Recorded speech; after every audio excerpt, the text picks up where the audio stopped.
Hello students, welcome to this class. स्वागत है आपका आज के इस सेशन के अंदर। आज हम करने जा रहे हैं ट्वेल्थ का जो एग्जाम है आपका मैथ्स का, HBSC board and CBSE board. हम ये देखने जा रहे हैं कि एग्जाम के अंदर, मैथ के पेपर के अंदर, चाहे आपका सीबीएसई बोर्ड हो या एचबीएससी बोर्ड हो, कि एग्जाम के अंदर क्या क्या पूछा जाएगा, किस चैप्टर की क्या वेटेज है, किस चैप्टर से कौन कौन से कंसेप्ट पूछे जाएंगे, कौन सा सिलेबस से कट हो चुका है, कौन सा सिलेबस से कट नहीं हुआ, एनसीईआरटी के बेस पे किस तरीके से क्वेश्चन आपको करने हैं, कितने मार्क्स के क्वेश्चन होंगे, कितने ऑप्शनल होंगे, कितने सब्जेक्टिव होंगे, ठीक है, और किस किस के अंदर आपको चॉइस मिलेगी, केस स्टडी कितनी होगी, सब चीजें बारीकी से हम देख रहे हैं, जिससे एग्जाम के अंदर बहुत बेनिफिट आपको मिलेगा। ठीक है, सीबीएसई एचबीएसई सेम पैटर्न है, कोई डिफरेंस नहीं है, बिल्कुल सेम पैटर्न जो है लेके चले हुए हैं। तो इसके अंदर सबसे पहले हम देख रहे हैं जो आपका पेपर कोड है, जो सिलेबस है, क्या है, किस तरीके से है। देखिए, जो आपका एग्जाम है सबसे पहले तो 80 मार्क्स का है, 3 आवर का एग्जाम है। इसके अंदर क्वेश्चन किस तरीके से होंगे, सबसे पहले तो 38 क्वेश्चन होंगे, जो सभी के सभी कंपलसरी होंगे। क्वेश्चन में कोई भी आपको ये नहीं कि अल्टरनेट, तो क्वेश्चन में कहीं ना कहीं दे रखा होगा, लेकिन करने 38 के 38 क्वेश्चन है। ऐसा नहीं कि 38 में से कोई 35 करने, क्वेश्चन 38 ही आपको करने हैं। सेकंड चीज जो है, पूरा जो सेक्शन है, सारी चीजें 5 पार्ट में डिवाइड है, ABCDE। ठीक है, कई बार क्या होता है बच्चा पूरा पेपर ही नहीं देख पाता, कोई ना कोई सेशन जो है छूट जाता है। पूरे 5 पार्ट है। जो फर्स्ट पार्ट है उसके अंदर 20 क्वेश्चन है, जिसमें से 1 to 8 तो क्या है, मल्टीपल चॉइस क्वेश्चन है, जिसको आपको एक करेक्ट आंसर बताना है, करेक्ट ऑप्शन आपको बताना है। उसके बाद जो क्वेश्चन नंबर 19 और 20 है, वो जैसे स्टेटमेंट और रीजन के क्वेश्चन नहीं होते, स्टेटमेंट 1 ट्रू, स्टेटमेंट 2 ट्रू, ऐसे बताने हैं। 19 और 20 वो वाले क्वेश्चन होंगे। उसके बाद सेक्शन जो बी पार्ट है, उसमें 21 से 25 क्वेश्चन शॉर्ट आंसर होंगे। ठीक है, जो कि 2 मार्क्स के होंगे। 5 क्वेश्चन 2 2 मार्क्स के होंगे। ठीक है, उसके बाद 26 to 31 कितने क्वेश्चन होंगे, 6। ये 6 क्वेश्चन होंगे कैसे, 3 3 मार्क्स के। 6 क्वेश्चन कैसे होंगे, 3 3 मार्क्स के। अब देखो 20 मार्क्स के तो ये हो गए, 20 मार्क्स के ये हो गए। 5 × 2 10 मार्क्स के ये हो गए। 6 क्वेश्चन 3 3 मार्क्स के, 18 मार्क्स के ये हो गए। ठीक है, उसके बाद जो डी वाला पार्ट है, 30 to 35, 4 क्वेश्चन हो गए 4 4 मार्क्स के, 20 मार्क्स ये हो गए। 4 क्वेश्चन हो गए 4 क्वेश्चन हो गए 5 5 मार्क्स के। ठीक है, उसके बाद 36 37 38 थ्री जो क्वेश्चन है वो केस स्टडी है, 4 4 मार्क्स की, 12 मार्क्स ये हो गए। तो इनका पूरा अगर आप टोटल करोगे तो 80 मार्क्स ये जो है आपका टोटल बनेगा। ठीक है, उसके बाद ये ओवरऑल चॉइस नहीं है, मतलब तीनों क्वेश्चन करने हैं इसके अंदर। इंटरनल चॉइस होगी आपको 2 क्वेश्चन सेक्शन बी। जैसे जितने भी क्वेश्चन है ना 38 के 38, तो अलग से चॉइस कोई नहीं है। हाँ, बस जो इंटरनल चॉइस होगी 2 question in section B. Section B के अंदर 2 क्वेश्चन के अंदर चॉइस मिलेगी, सेक्शन सी के अंदर 3 क्वेश्चन में चॉइस मिलेगी, और सेक्शन डी के अंदर 2 क्वेश्चन में चॉइस मिलेगी। ठीक है, और जो सेक्शन ई है उसके अंदर सब पार्ट होंगे। ठीक है, और कैलकुलेटर का यूज आपको नहीं करना। तो ये सब सारी चीजें जो है सीबीएसई बोर्ड ने, सीबीएसई बोर्ड ने बता रखी है कि पेपर का क्या पैटर्न आना है, यही पैटर्न आपका रहेगा, ताकि एग्जाम में कोई दिक्कत ना आए। इसलिए हम कुछ सैंपल पेपर भी करेंगे, प्रीवियस ईयर के क्वेश्चन भी करेंगे। अब मैं आपकी एक सीरीज स्टार्ट कर रहा हूँ जिसके अंदर सभी चैप्टरों के PYQ, कुछ इंपॉर्टेंट क्वेश्चन एनसीईआरटी बेस या एलिमेंट्स बेस जैसे भी हम मैथ करते हैं, और प्रीवियस ईयर के क्वेश्चन कुछ सैंपल पेपर हम लेके चलेंगे। ठीक है, कंसेप्ट थ्योरी, सारे फॉर्मूला वगैरह सब मैं रिवाइज कराऊंगा, ताकि +2 का एग्जाम सभी बच्चों का बहुत अच्छा हो सके। जो भी बच्चे सिंपल 12th कर रहे हैं या कॉम्पिटिटिव, जैसे कि मान लीजिए 12th with NDA, 12th with IIT, 12th with JEE, कोई भी मतलब कॉम्पिटिटिव के आप एग्जाम की तैयारी कर रहे हैं, उसके साथ आप सब्जेक्टिव पेपर की अच्छे से तैयारी नहीं कर पाए तो आप अच्छे से उसको कर सकते हैं। ठीक है, या जो बच्चे तैयारी तो कर रहे हैं 12th की, लेकिन अभी रिवीजन नहीं कर पा रहे, या थोड़ा सा डाउटफुल है, या ऐसे लगता है कि मार्क्स अच्छे गेन नहीं कर पाएंगे, उन बच्चों के लिए। ठीक है, तो ये सब चीजें इसके अंदर हमने डिस्कस करी। नेक्स्ट नेक्स्ट अब जो पेपर जो है आपका, जो एग्जाम है, कितने मार्क्स का आना है, कौन सा चैप्टर कितने मार्क्स का आएगा, तो सबसे पहले रिलेशन एंड फंक्शन है, ये आपका 8 मार्क्स का आना है। एल्जेब्रा है, एल्जेब्रा के अंदर क्या क्या है अभी आगे डिस्कस करेंगे सारा, कौन कौन से चैप्टर है, कैसे हैं।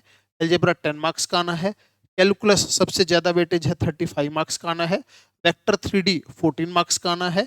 लीनियर प्रोग्रामिंग 5 मार्क्स का आना है।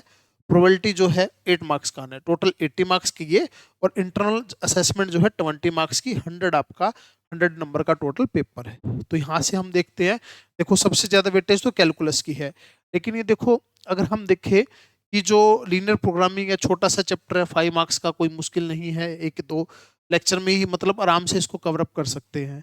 ठीक है, दूसरा वेक्टर 3D भी बहुत आसान आसान क्वेश्चन आते हैं, कोई मुश्किल क्वेश्चन नहीं आते, टॉपिक वाइज चीजें आपको पता होनी चाहिए। ठीक है, तो ये सब आपके मार्क्स हो गए कि चैप्टर से कितने यूनिट से, ये यूनिट है। ठीक है, टोटल 6 यूनिट है, 6 यूनिट वाइज मैंने आपको बताया कि कौन सी कितने मार्क्स की आएगी। अभी देखेंगे कि कौन सी यूनिट में क्या क्या है, कितने कितने मार्क्स के क्वेश्चन आएंगे और किस किस तरीके से आएंगे। ठीक है, देखिए अब जैसे कि रिलेशन फंक्शन है, चैप्टर वाइज बता रहा हूं मैं, अभी पहले यूनिट वाइज बताया। रिलेशन फंक्शन एक यूनिट ही है और 8 मार्क्स की आनी है। उसके बाद जैसे एलजेब्रा था ना, एलजेब्रा के अंदर इनवर्स ट्रिग्नोमेट्री 4 मार्क्स की, मैट्रिक्स 5 मार्क्स की, डिटरमिनेंट 5 मार्क्स के, इस तरीके से आने हैं। कॉन्टिन्यूटी एंड डिफरेंशियबिलिटी 9 मार्क्स का, एप्लीकेशन ऑफ डेरिवेटिव 4 मार्क्स का।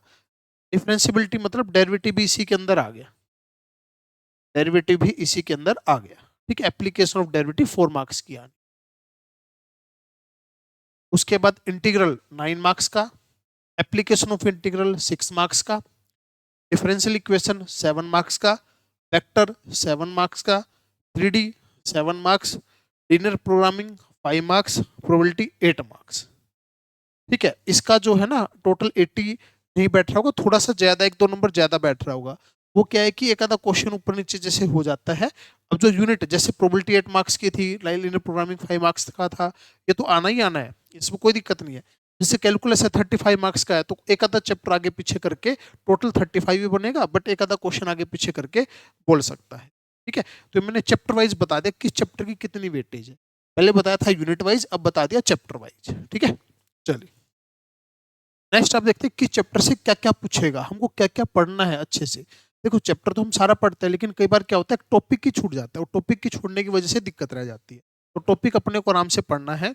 रिलेशन फंक्शन के अंदर types of relation, reflexive, symmetric, transitive, equivalence relation. अब इनके अंदर क्वेश्चन कैसे कैसे आते हैं, एक तो स्टेटमेंट वाले। ठीक है, जैसे कि मान लीजिए X is brother of Y, X is wife of Y, इस तरीके से। एक एलिमेंट्स वाले, कुछ एलिमेंट दे दिए, रिफ्लेक्सिव, सिमेट्रिक, ट्रांजिटिव बताने। या फिर क्वेश्चन आते हैं इक्वेशन वाले, इक्वेशन दे दिया X plus Y, X plus Y equal plus में √2, एक इरेशनल नंबर है तो कंडीशन चेक करके बताइए। ठीक है, तो इस टाइप से सारे क्वेश्चन पता हो। हम टॉपिक वाइज सारे क्वेश्चन करेंगे भी हर एक टॉपिक के। फिर one one onto function, any one function, onto function, ये मैपिंग होती है। ये मैपिंग भी आपको सारी की सारी आनी चाहिए कि कैसे हम वन वन फंक्शन पता कर सकते हैं, कैसे हम ऑन टू फंक्शन पता कर सकते हैं। ठीक है, ये चीज आनी है रिलेशन फंक्शन के अंदर। उसके बाद inverse trigonometry function, inverse trigonometry function के अंदर डेफिनेशन, रेंज, डोमेन, इनके क्वेश्चन, प्रिंसिपल वैल्यू के ग्राफ, और इनवर्स ट्रिग्नोमेट्री फंक्शन के ग्राफ भी आपको पता होने चाहिए। ऑब्जेक्टिव क्वेश्चन पूछ सकता है, जैसे साइन इनवर्स का ग्राफ बताओ, 4 ऑप्शन दे दिया आंसर बताओ, या ग्राफ दे दिया 4 ऑप्शन दे दिए बताओ किसका ग्राफ है। ठीक है, ग्राफ पता होने चाहिए। उसके बाद है मैट्रिक्स, मैट्रिक्स के अंदर आपका कंसेप्ट, नोटेशन, ऑर्डर, इक्वलिटी। ठीक है, टाइप्स ऑफ मैट्रिक्स, जितने भी मैट्रिक्स है, transpose, symmetric, skew symmetric, operation, addition, subtraction, multiplication. ठीक है, एडिशन की प्रॉपर्टी, मल्टीप्लिकेशन की।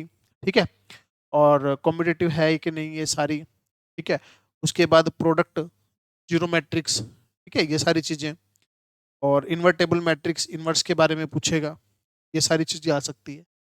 डिटरमिनेंट के अंदर 3x3 मैट्रिक्स का determinant, minor, cofactor.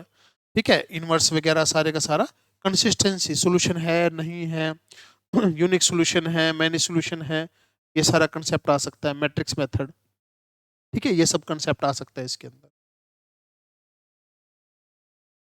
Continuity differentiability के अंदर, जैसे डिफरेंशियबिलिटी में चेन रूल, जो पैरामीट्रिक फॉर्म बोलते हैं, या dy/dt, dx/dt होता है ना, कंपोजिट फंक्शन के बेस पे। और इनवर्स ट्रिग्नोमेट्री फंक्शन हो गया, इम्प्लिस्ट फंक्शन हो गया, exponential function, logarithm function, logarithm exponential, logarithm differentiability. ठीक है, और इस तरीके से पैरामीट्रिक फॉर्म, ये सब चीजें सेकंड ऑर्डर डेरिवेटिव ये आ सकती है। एप्लीकेशन ऑफ डेरिवेटिव के अंदर रेट ऑफ चेंज के ऊपर क्वेश्चन, इंक्रीजिंग डिक्रीजिंग के ऊपर, मैक्सिमम मिनिमम। ठीक है, सेकंड डेरिवेटिव टेस्ट, कोई मिनिमम वैल्यू होगी कि मैक्सिमम वैल्यू होगी, और इनको यूज करके इनके बेस पे रियल लाइफ से रिलेटेड कोई चीज मिनिमम करनी है, कोई चीज मैक्सिमम करनी है ना, उसके ऊपर क्वेश्चन। नेक्स्ट है इंटीग्रल के ऊपर, जैसे कि इनवर्स प्रोसेस होता है डिफरेंशिएशन का, ये तो पता ही है। इंटीग्रेशन बाय पार्ट्स आ सकता है, पार्शियल फ्रैक्शन आ सकता है, ठीक है, ये सारी चीजें। उसके बाद ये जितने भी फॉर्मूले लिख रखे हैं ना, इन फॉर्मूलों के ऊपर क्वेश्चन आ सकते हैं। इन फॉर्मूलों को एनालाइज करके इनके फॉर्मूले, ये सब चीजें पता होनी चाहिए। उसके बाद बेसिक प्रॉपर्टी जो है इंटीग्रल वगैरह की, उनके ऊपर क्वेश्चन आ सकते हैं। नेक्स्ट एप्लीकेशन ऑफ इंटीग्रल के अंदर एरिया आपको निकालना है, कर्व, ठीक है, line, circle, parabola, ellipse, hyperbola, standard form only, वो ज्यादा डिटेल के अंदर नहीं आएगा, स्टैंडर्ड फॉर्म आएगी ओनली, ठीक है। कोई ये नहीं कि बहुत घुमा फिरा के क्वेश्चन दे दिया, सिंपल सिंपल से क्वेश्चन इसके अंदर बनेंगे।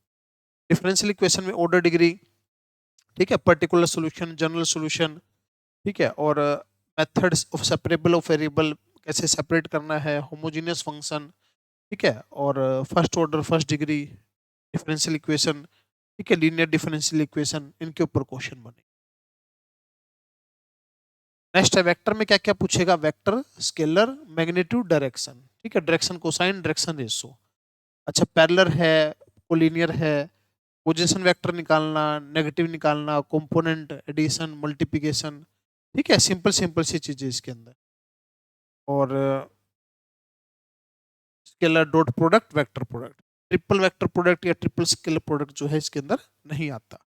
3D के अंदर direction cosine, direction ratio, Cartesian equation, vector equation, skew lines, shortage distance between two lines.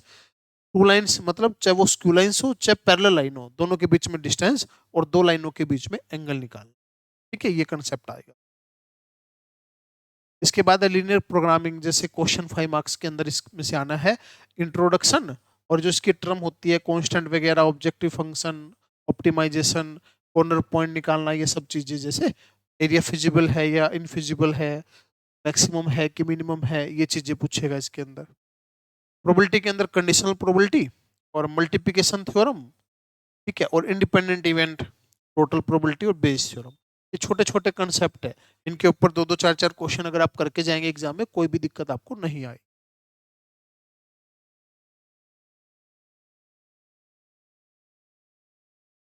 तो ये था सारा जो टोटल हमने देखा। हमने सबसे पहले देखा कि क्या क्या वेटेज है यूनिट वाइज, फिर देखा किस यूनिट में कौन कौन से चैप्टर है, चैप्टर वाइज क्या क्या वेटेज है, फिर हमने देखा कि जो है किस चैप्टर से कौन कौन से टॉपिक आएंगे, और सबसे पहले हमने क्या देखा था कि पैटर्न क्या है, एग्जाम में कितने मार्क्स के कितने क्वेश्चन आएंगे, 38 क्वेश्चन, पहले ये फिर ये फिर ये, तो ये सारी की सारी चीजें कवर हो गई। और ये हमारा जो है ना सीबीएसई के हिसाब से, एचबीएससी के हिसाब से सारा का सारा जो है मैंने बता दिया। तो ये चीजें ध्यान रखनी है और एग्जाम आराम से आपको क्रैक करके आना है, कोई भी दिक्कत नहीं है। पूरा टारगेट हमारा 100/100 मार्क्स का होना चाहिए, ठीक है। असेसमेंट में आपकी कोई दिक्कत नहीं है, इंटरनल असेसमेंट 20, 18 मतलब फुल मार्क्स लगा के जाते हैं, अपना कोई दिक्कत नहीं है। यानी कि एग्जाम में 80/80 अपने को चाहिए, ठीक है। बिल्कुल आराम से आएंगे, जो जो अभी कराया जाएगा क्लासेज के अंदर वो सारे का सारा देखना है, साथ साथ क्वेश्चन करने हैं, ठीक है, और साथ जुड़ के चलना है। तो अगर वीडियो को पहली बार देख रहे हैं तो चैनल को सब्सक्राइब कर लीजिए, अपने फ्रेंड वगैरह के साथ शेयर कर लीजिए, और बहुत ही जल्दी एक सीरीज के साथ जुड़ेंगे, सारे का सारा उसके ऊपर कवर करेंगे। थैंक यू स्टूडेंट्स, जय हिंद, जय भारत।